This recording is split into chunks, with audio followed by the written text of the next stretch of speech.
excited to be here, bro. Me too, man. Me too. It's a beautiful studio you have, man. This is beautiful. You go hard, man. You got all these cameras, these lights, beautiful background. You don't play, man. You putting a lot of money in this podcast, huh? That sounds like you see. You taking it serious, man. You know, a lot of people start something, they don't take it serious, man. And you've been one of the biggest motivation behind me starting the podcast. Oh, thank you, man. I appreciate that. And I told you I was at the last conference, and I was like, my goodness. Yeah. Wow, what have you guys built? We built something really, truly amazing. Thanks to God, you know, just listening to the people, understanding their needs, understanding the things that they don't like and they don't want, and focusing on all the solutions to all their problems. Excellent. And you get InvestFest. Exactly. Yeah. That's so awesome. So guys, I'm here with Mike MacDonald. Yes, sir. I have been speaking to Mike for like 3-4 years now. Yeah. Maybe. And you're one of the brains behind Iyanu. The biggest. Yep. I hear you. Yes, sir. And the one that really puts things together behind the scenes. And I've really been excited to just listen, hear you, watch a bunch of your YouTube videos and things of that nature. Oh, wow. Oh, so you're one of my subscribers. I know, right? Of my 13,000 subscribers. Yes, you should subscribe to Mike. You definitely should. Yeah, really great content and things of. Thank you. And so I wanted to find out from you, like, how did this whole thing start? Well, with Earn Your Leisure, it really started with Earn Your Leisure. You know, it started from building Rashad's Instagram, his online profile, and building that took about 2 years to get to 50,000 followers. And then, you know, natural organic followers, not something you just buy, you know. And we focused on just getting him seen and becoming a leader in the financial space.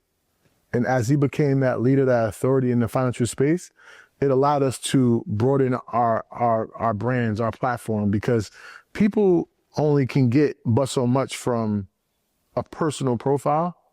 But if we built a brand behind this personal profile, what can you do? You can build something like an Earn Your Leisure. And that's what we did. We built an Earn Your Leisure podcast because we started to listen to the people. The people wanted some more information in a longer platform. So where you were getting a few seconds or minute clips on Instagram, how can we get a different medium, a longer medium of content,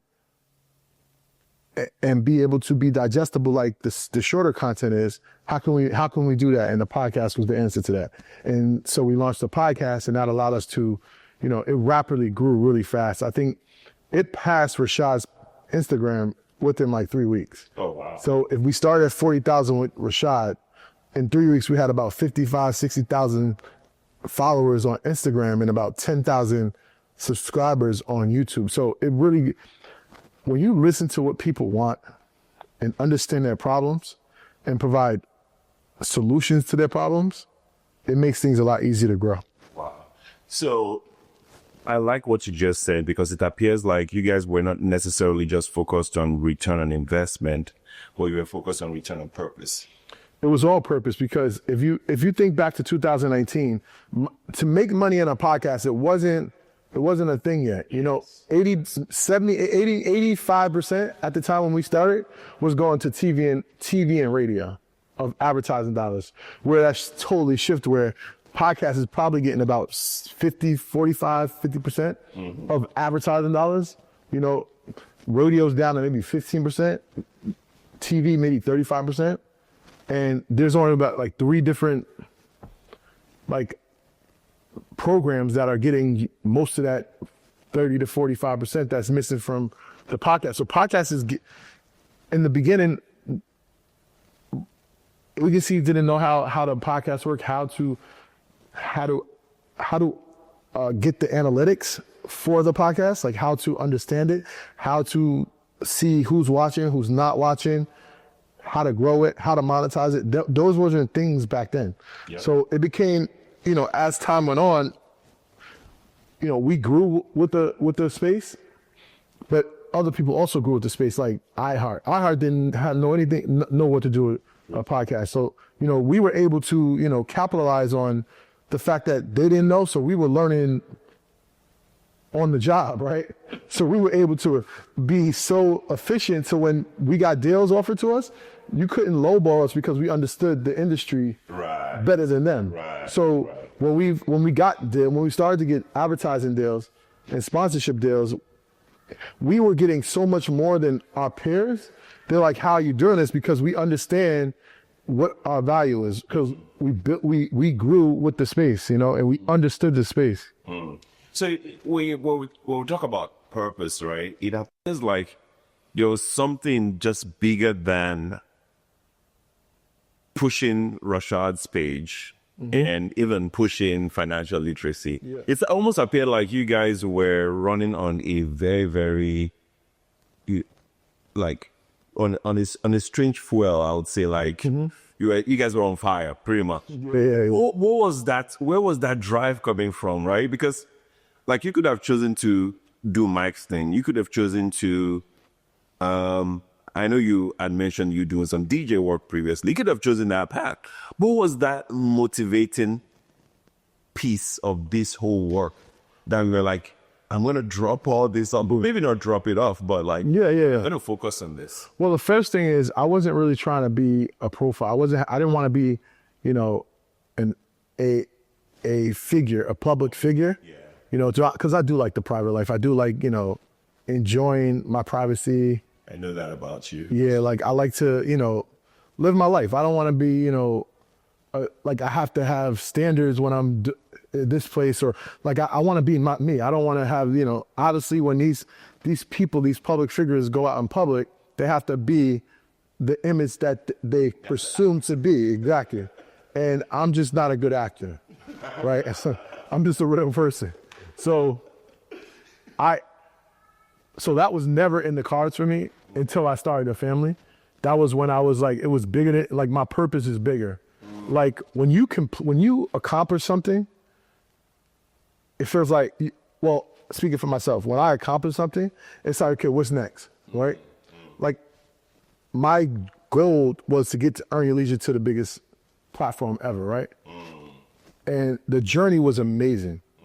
Don't get me wrong. And that was the purpose, the journey, seeing people's lives change, seeing our lives change, seeing our family and friends' lives change. Those are the things that was driving us. Once we realized what we had within the first few months of seeing how the growth, it rapidly grew, how fast it did, we understood what we were doing and how people's lives were affected. That was the mission. We had to stay on that mission. We couldn't even we couldn't go back, you know, and that was all I wanted to do, was grow this platform to become the leader in this space. And that we did, right? Wow. Now what's next? So now I'm at a point in my life, it's like, what do we do now, right? What do I do now? Like, I fulfilled that. Now I need new fulfillment. And being a public figure, speaking, getting on stages, that fulfills me. Like a couple months ago, I went on Earn Your Leisure's InvestFest stage for the first time. And that gave me the fulfillment that I would have never imagined.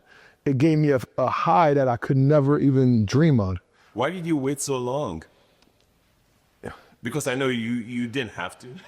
Everything happens when it's supposed to happen. And God didn't put it in me at that moment the first 4 years. He put it in me at the end of InvestFest 2024 and said, this is your space. This is your purpose. This is your calling. And once he did that, once I felt that, that's when I told my wife, I said, in 2025, I'll be on InvestFest stage. And I did it, you know, and I want to do a keynote next year, right? Why not? Awesome, you would. I'm going to this point. I'm gonna do everything now. I got that feeling. It felt good. Wow. So Mike, when you think about just the ability to be able to meet that need to get the word out, get Mike's word out, what do you feel the next few years for you as a person? Then we'll talk about it later, but for you, what do you think that looks like? Well, the first thing is becoming much better at articulating my thoughts. So I'm focusing on learning how to speak well, how to make my what I say digestible, understandable. So that's the first and foremost. I built a stage in my house. Wow. So I can get on that stage, record myself every single day. Oh, wow. Yeah, so, and the thing is, I'll pick one topic and I'll record it every single day until I got it to a perfect point. Then I'll go to another topic, record every single day until I got it to. So I'm really doing this. Like, it's not like I'm just saying it, I'm really doing it. Like, on a few other podcasts, I said I want to be the best speaker in the world, right? Yep. So that's not literally, not figuratively, like, it's just, I want to be, when it comes to Michael MacDonald, I want them to say, he's one of the best communicators that I've ever seen communicate, inspire, and motivate in my life. Wow. That's what I'm trying, that's what I'm building. That's what I'm doing. Like when you think of Tony Robbins, he's one of the biggest business coaches and speakers in the world, right? So those are the two things I'm focused on from the start. Building my coaching program and building my ability to communicate at a high level. Incredible. Now, after that is my wife. I want to build her up, and I want to build my kids up. Wow, that's incredible.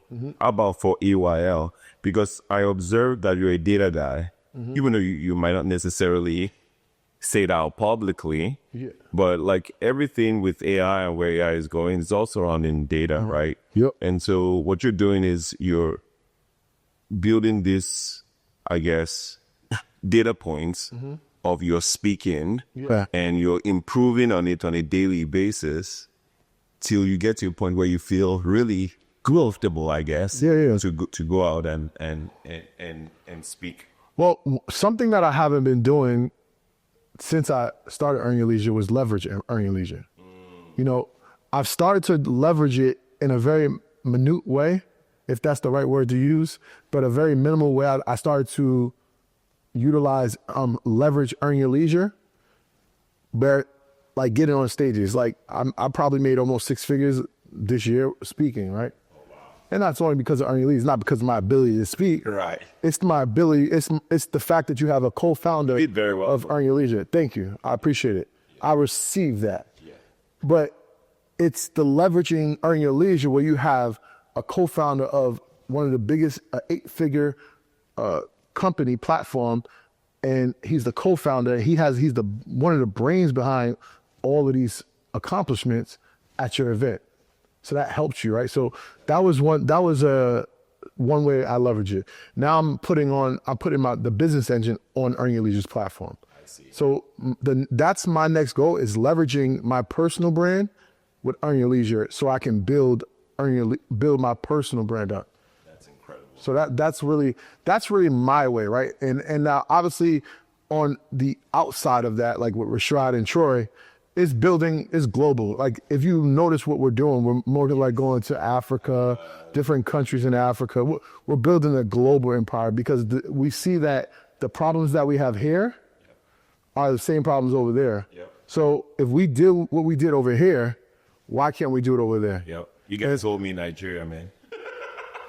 We did Nigeria, we did Ghana, everywhere. So that is the initiative for Earn Your Leisure, is to go global. That's awesome. That's awesome. So let's shift gears a little bit. So we talk about data. You were saying how you were listening to what people were saying. Okay, I got you. Talk, let me see. Okay. Hello? Okay, my bad. You were listening to people saying. So you said you were listening to what people were saying, and you were responding to it. So I would assume that you were gathering data. I would assume you were maybe using Instagram to pay attention to what people were responding to, and then using that to feed back into the algorithm to build that momentum up. What are some of the things that you can tell people? Because I think sometimes people see other people's success and they want to replicate it, but they do not understand the struggle they had to go through, or maybe not struggle, but like the details that they had to go through to be able to make such things happen.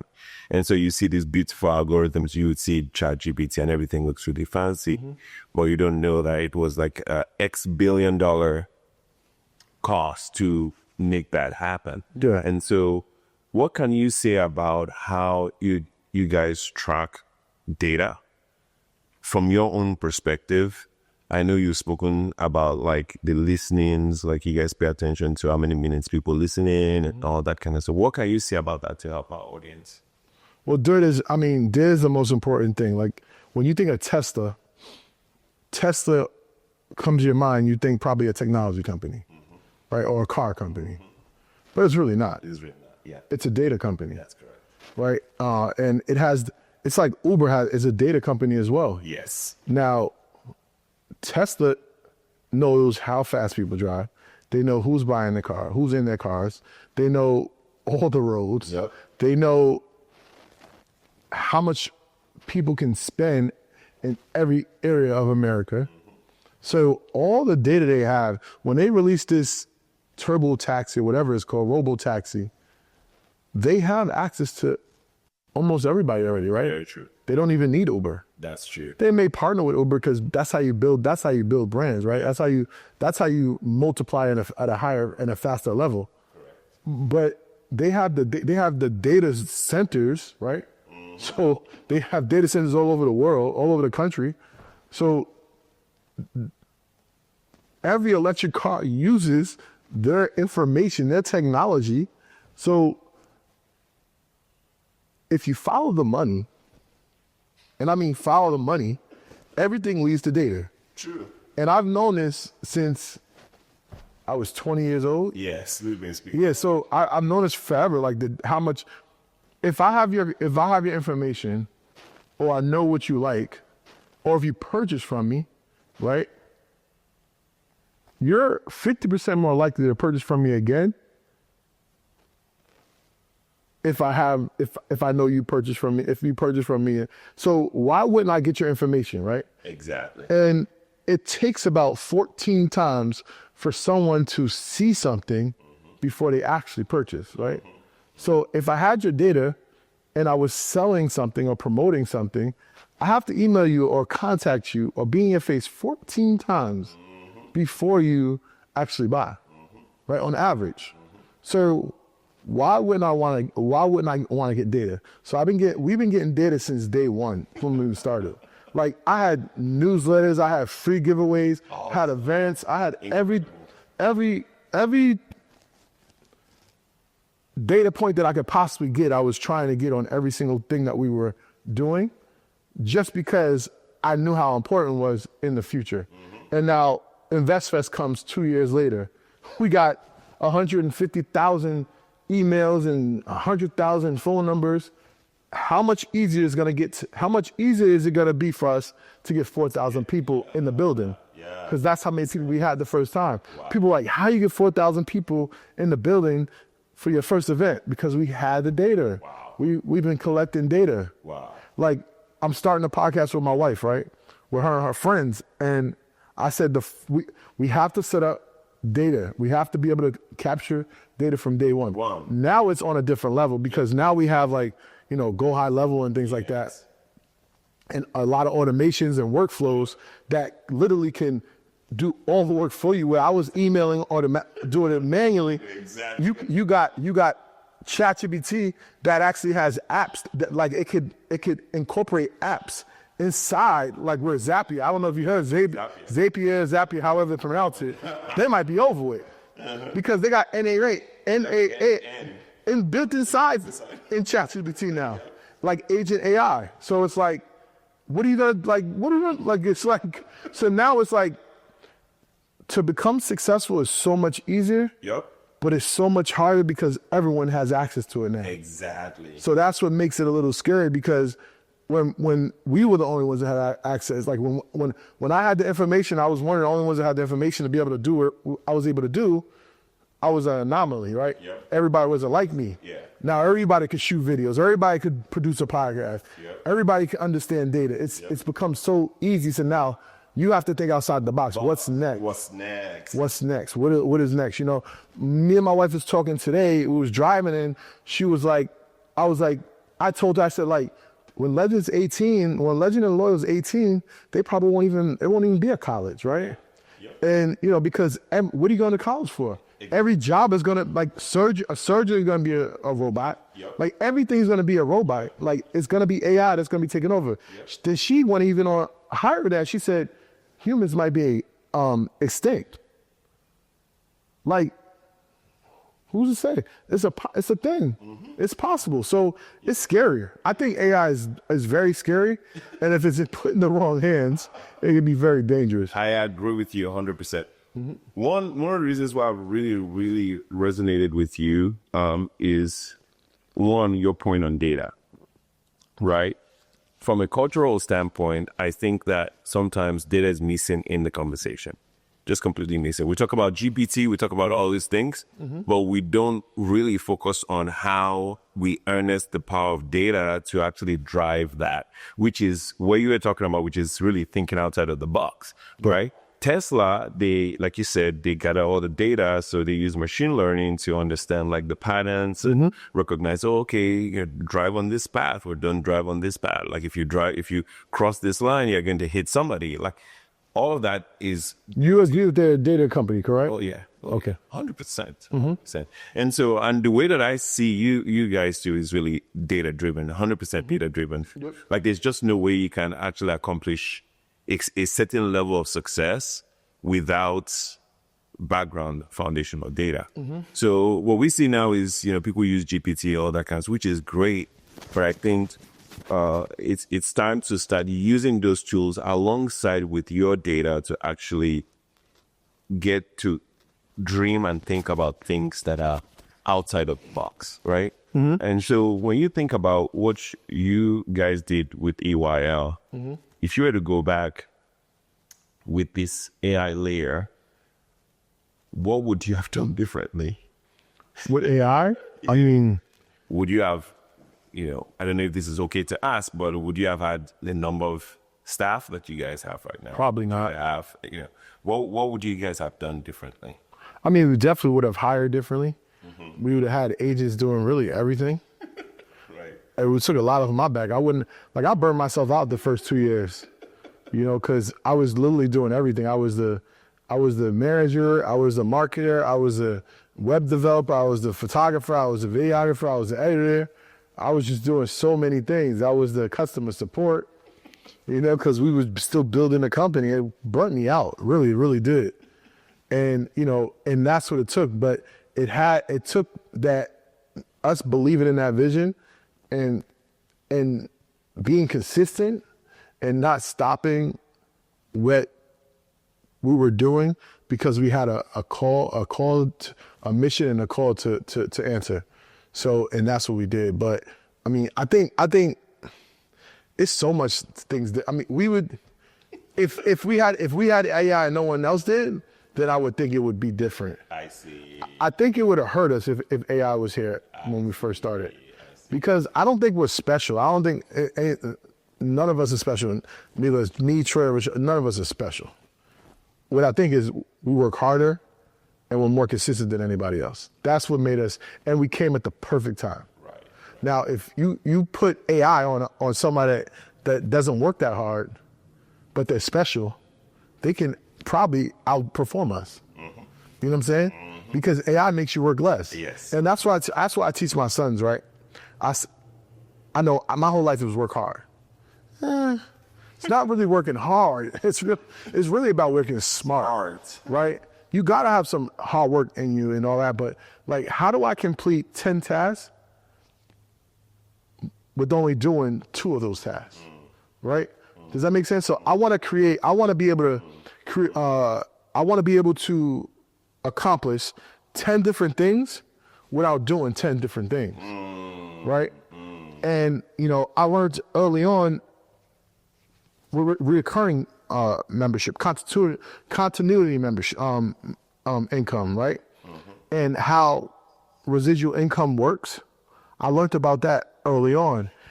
And my friend, who I'm a partner with in another business, he was able to do something one time and get paid over and over for it. So all the time I was thinking, how can I do one thing and continue to get paid over and over for it?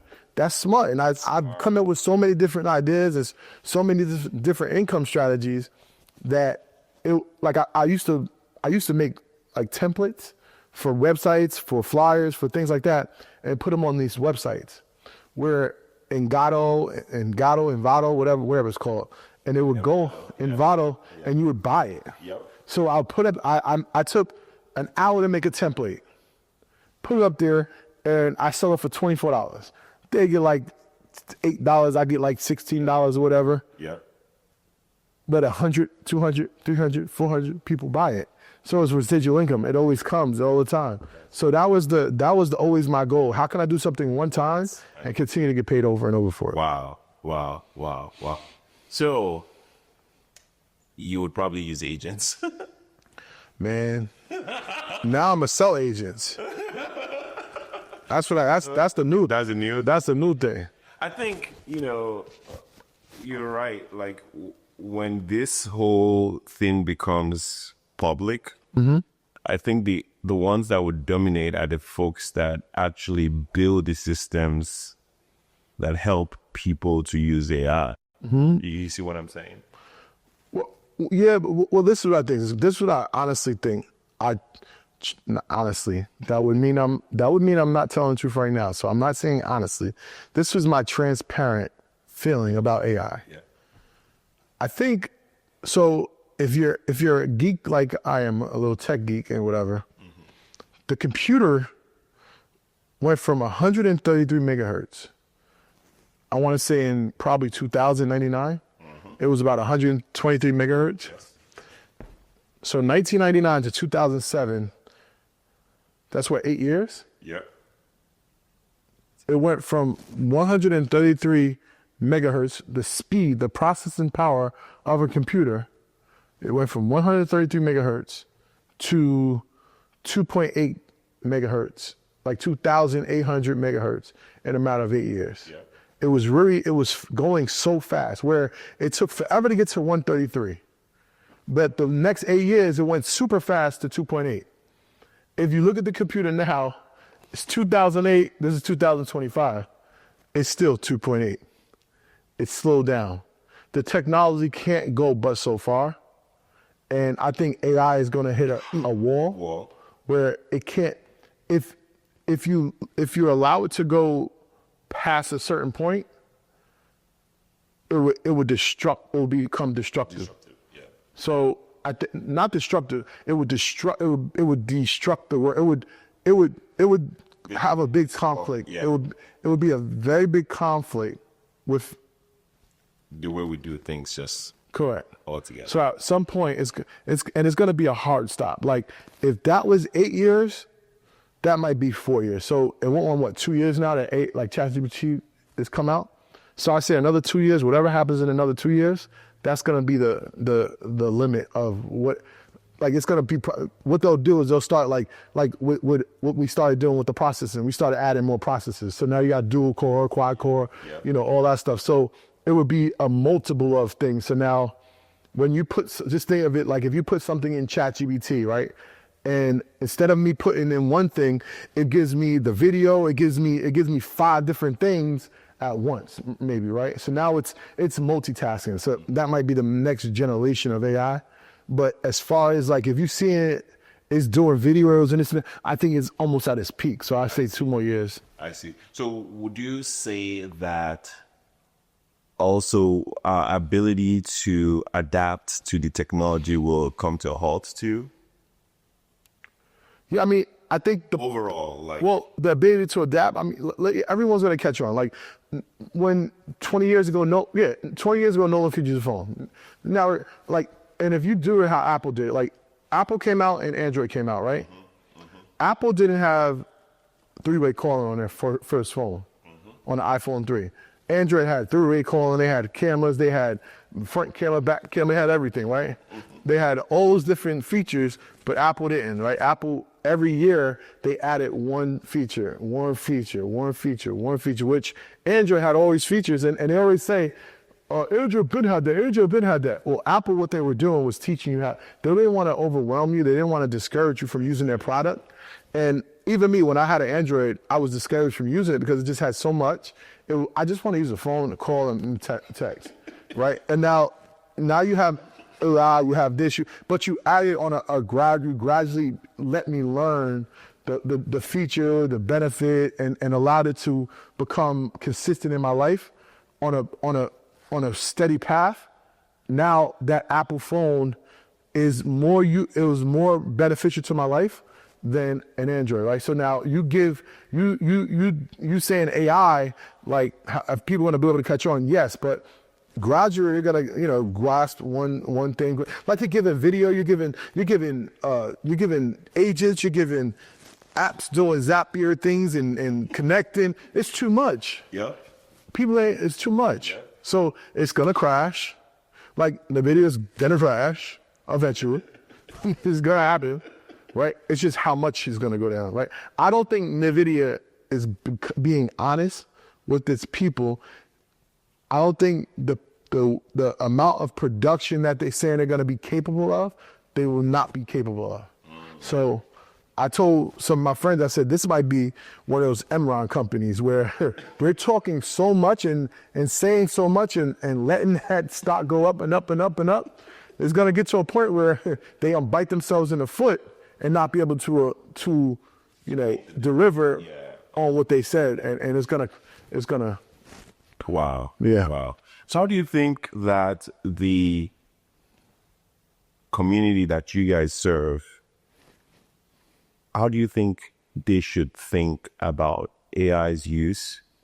And like, what do you see as the biggest opportunity? So like, for example, you said at the beginning that like, man, you were doing everything.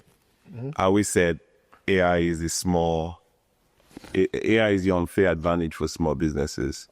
Meaning like, now if you were trying to start something and you had to before hire an X number of people or do it yourself. I mean, I used to build sites and okay, I still do.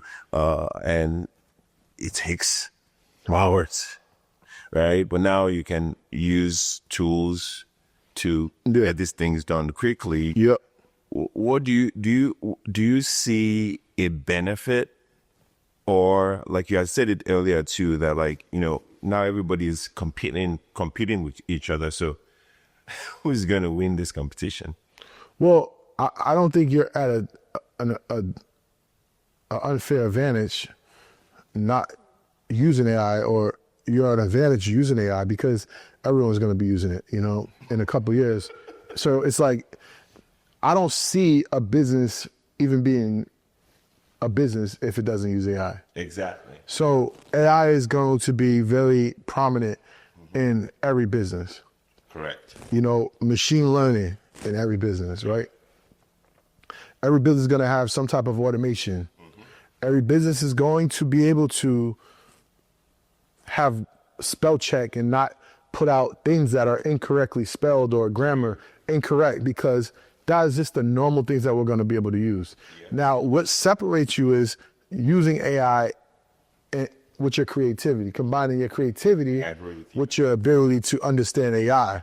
Like prompt, and I think everyone should, if I could study one thing, I would study prompt engineering.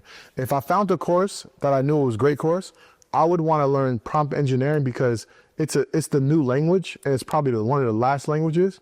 It's prompt engineering. And like, I don't want to learn Java. I don't want to learn HTML. I don't want to learn Spanish. I want to learn prompt engineering. Like I understand it, I know it, but I want to know it to a point where like I can understand how to talk to AI fluently, and they can understand me, vice versa, and whatever. So now when I talk to it, it's going to prompt exactly what I wanted it to prompt, because I talked to it the way it wanted to be talked to. So that's what I like. If I didn't know anything and I wanted to get into AI, I would learn prompt engineering, because no matter what platform you use, if you understand prompt engineering, you can take that and bring it to any AI platform. I agree with you. So I think that there's something you mentioned in your conversation that is really important, right? Okay. The subject matter experts is really critical in the way that even prompt engineering works, because like you have lots of experience in building businesses and building media companies and things of that nature, even more than media companies, right? Mm-hmm. However, like if there was someone off the streets who didn't have that much knowledge, they would not be able to think about the right prompt or the right way of thinking in, for lack of a better word, a proprietary way, Yeah. right? To be able to get the response back. So I think the subject matter expertise will still be really, really important because, like, for example, some people write code with Lovable or Claude or whatever the tool is, right? But ultimately, if you have a database of 10,000, 100,000 people and you prompt wrongly and then you lose all of that data, then that's it. So you would still need some form of SME involved in that. Would you agree with me on that? Or Yes. What do you think? No, I mean, that's it. I mean, you have to understand how to talk to the machine. Yeah. And I think that's the edge, That is. right? And that's what everyone should be learning. I mean, how to talk to, if you can talk to, if I can talk your language Yep. better than he can talk your language, Yep. who's going to be able to communicate with you better? It's simple as that. So I need to learn fluently how to talk their language. And that's what I've been working on. I just did a class in my coaching call, how to prompt engineer. And I gave them like 10 or 12 frameworks of how they can use it in their business today, like different types of prompts, right? And just now, it really wasn't deep, but it was enough to get them started and get the brain moving. It was, like, I'm trying to think of like one of the prompts that, like, I love the one, the help file prompt. Like, that prompt has changed my life, right? Especially with content. And like, I have clients that I give ideas for content. So I had this client that teaches how to edit Photoshop, Final Cut, teaches how to edit videos about content, right? And I took the Final Cut just came out a new version, right? And I took the user guide, I took that file, put it into ChatGPT, and I said, act like a award-winning content creator, the top 10 content creators in the world, and I want you to analyze this help file, and I want you to come back with me with 5 content ideas that's based off this user guide for Final Cut Pro, and I want you to give me the 5 ideas that you think will go viral that no one's been talking about and that's not generic. And boom. And I got like, and one of them went viral. So it's like, wow. It just that. So now everything I do, I should try it. I just got this new editing tool, right? It's a new streamer. It's called the Yellow Box Extreme, right? And I've been trying to get a user file for it. They have help pages, but they don't have a user guide. So I want to, because everyone's talking about this particular product, and I want to see, because I'm not going to read through 150 pages. Most people won't. But AI did it in 2 seconds, right? Exactly. And I also taught them to always put it on thinking. Now, I don't know if it's better. I don't know if it's not. But I know every time I put it on thinking, I get a better answer. Yeah, because it remembers what it is that you. Yeah, so it's following everything I'm doing. So it has a memory. So I put it on thinking, and I've been trying to find this help file because I want to make content for this particular product, because I believe it's a great product, but it can be better. And I want to be ahead of it before it does get that firmware update and people are using it. Like, because like, it takes away 3 different products. It takes away a soundboard. It takes away a computer. It takes away like a dance. It just, you know, that literally machine is a computer. It's a streamer. It's an audio processor. It's everything in one. Whoa. Yep. So it's a switcher. It takes away the editor. So by the time it does the auto switching, so you don't have to edit it. It just does everything for you. So once it becomes 100% efficient, that's going to be the thing. So I said, let me just make some content and give people ideas on this to make this so it could, you know, help their business. Wow. Yep. Wow. That's incredible. It is. That is incredible. So if you were going to, you know, not one of your frameworks, but if there was any prompt framework that you're going to teach to people, what would that be? Do you use the RACE framework? The what? RACE framework, RACE framework. No, what's that?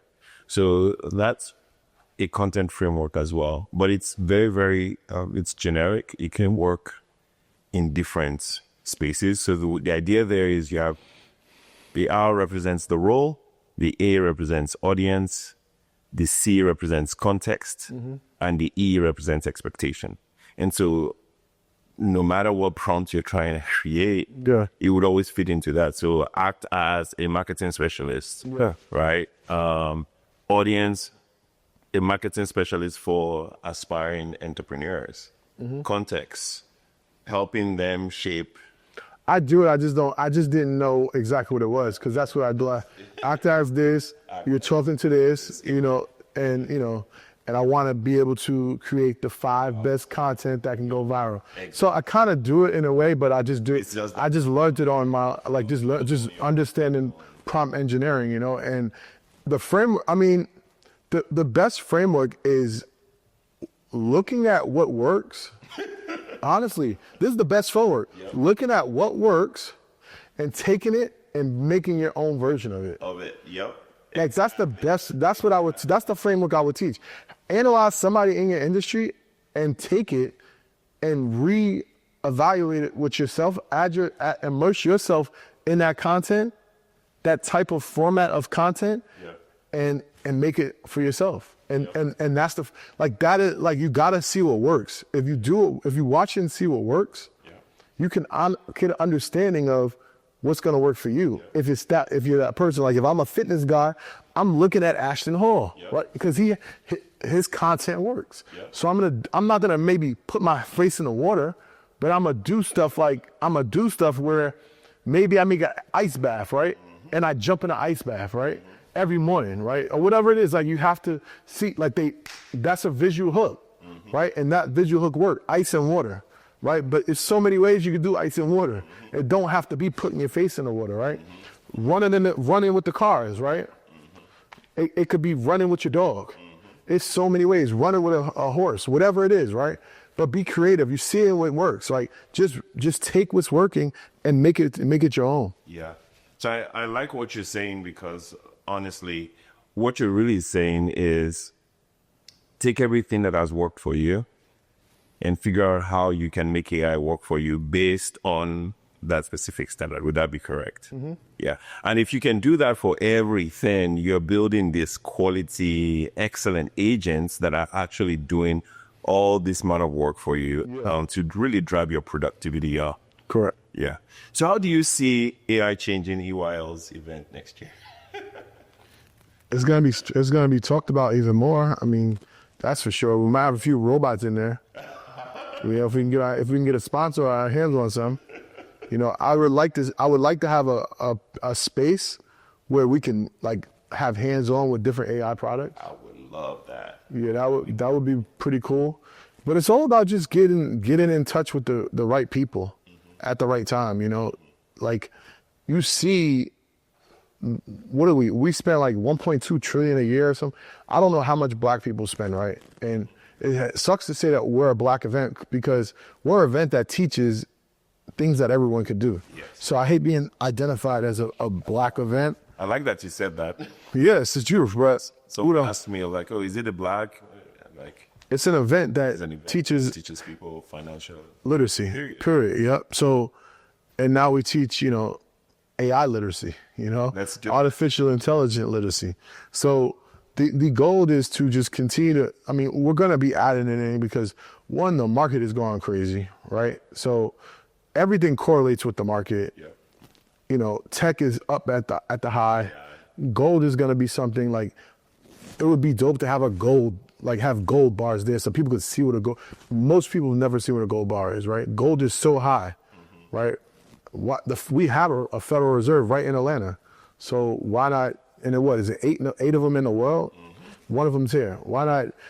The Federal Reserve contact us and let's just because gold is so hot, right? That's something that people would want to see, because I know I would want to see it, right? And Bitcoin is going to be something.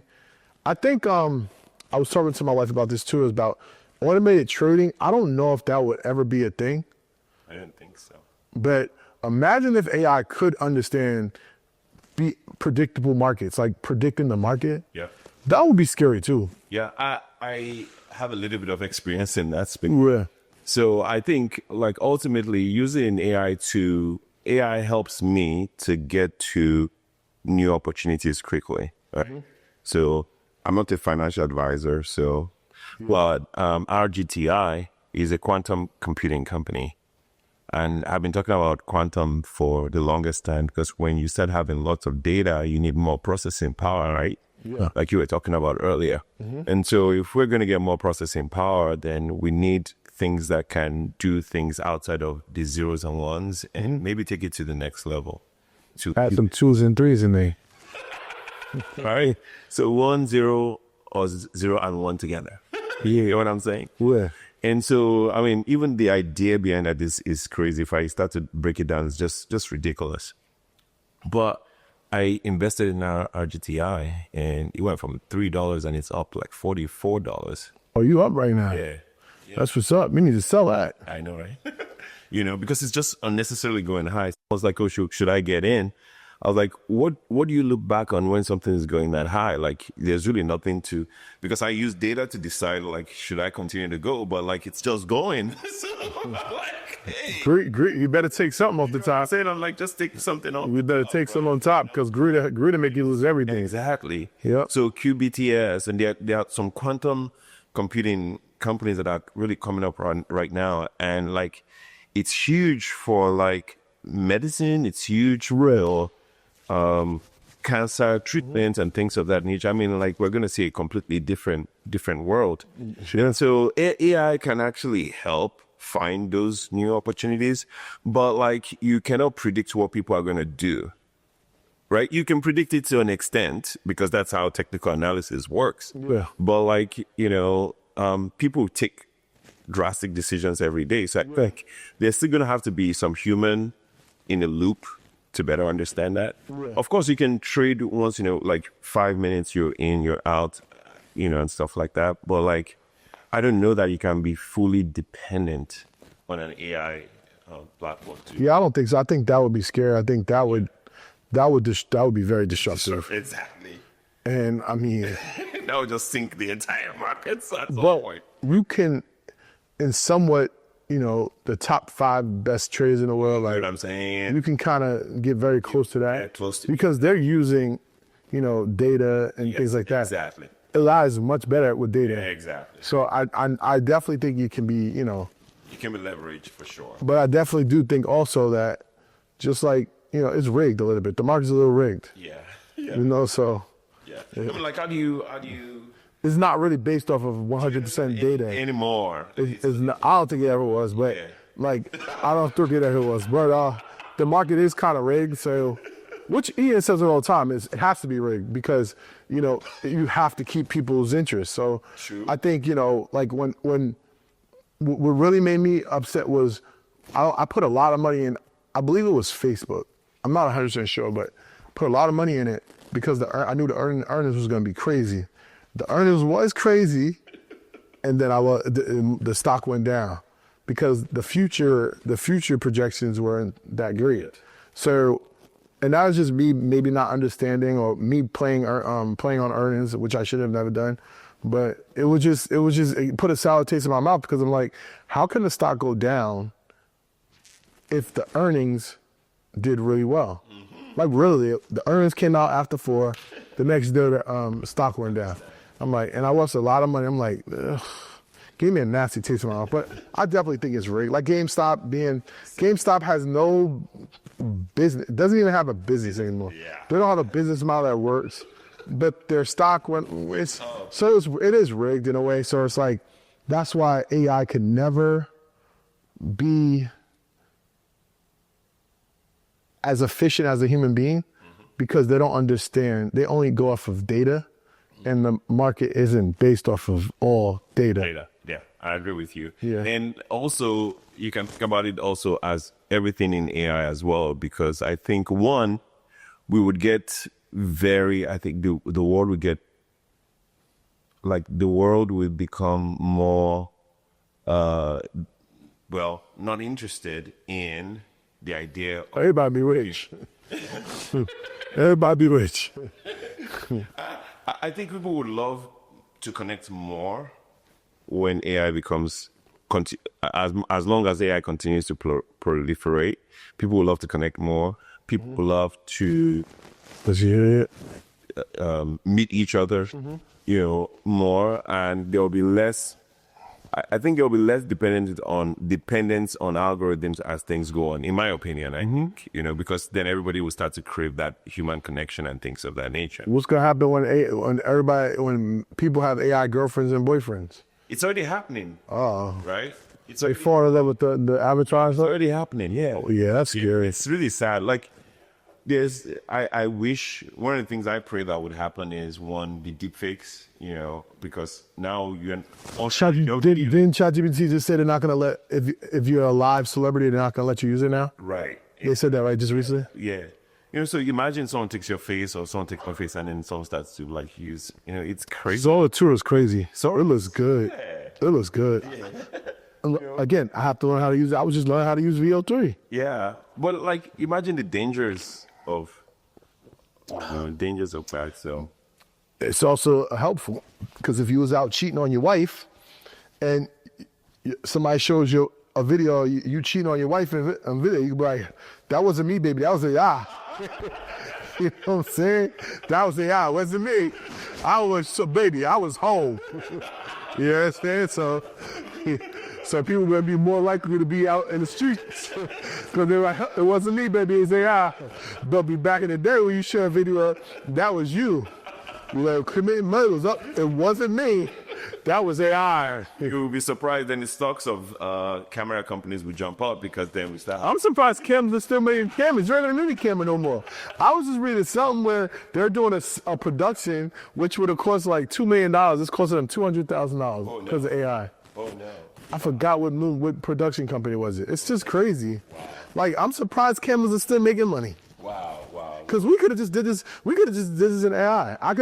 You could have asked me the questions, and I could have told you what I was saying. We just created the script, and then we could have just made our avatars and just do it. I'll probably use it as the intro. Yeah, that'd be like. Yeah, that'd be dope. I mean, we don't need to be to be. We don't need to be to be.